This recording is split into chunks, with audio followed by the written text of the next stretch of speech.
يستحق يعني ما هي مميزات هذا؟ يستحق ديمبيلي ب 100 ديمبيلي ما يستحقش. خلينا نناقش عقلانيا بالاحصائيات بالارقام بلغه العقل. امين، لماذا يستحق 160 مليون اورو؟ يستحق 160 مليون اورو محمد، لانه سوق الانتقالات كما قال محمد لا تربطه بسوق الانتقالات، هو كقيمه فنيه. كقيمه فنيه محمد انا نقول لك 30 مليون يسوى 30 مليون يورو، ولكن سوق الانتقالات فان ديك يسوى 5 مثلا. راهي صارت لها كي سوق السيارات في الجزائر. السيارات في الجزائر كانت لا سياره لا تفوق 80 مليون سنتيم، فجاه نمنا ثم استيقظنا وجدنا السيارة وصلت إلى 200 مليون سنتيم. كذلك سوق اللاعبين محمد، السوق هو الذي يتحكم، السوق هو الذي يتحكم. لما انتقل نيمار فتح الباب، قبلها ببوجبا، ثم بعدها حطم الباب كلية مع صفقة نيمار الخيالية التي بلغت 222 مليون يورو محمد. حينها أصبح يعني أنت مثلا أصبح من حق لاعب مثل كوتينيو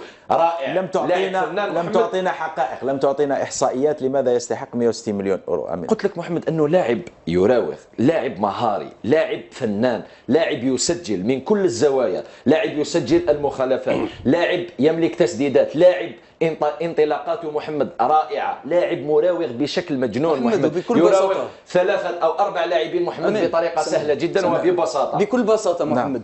الآن نحن تعتقد أنه يستحق؟ أكيد. أنت تعتقد نحن الآن في مكان للمقارنة فقط. مدافع ب 85، إذا كوتينيو يستحق 120. يعني كوتينيو مثل مبابي. أنت في اعتقادك كوتينيو ومبابي في نفس السلة، بنفس القيمة.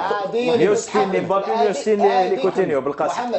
لا بالقاسم. هذه اللي كنت حاب محمد خلينا 160 أنا نقول لك تحب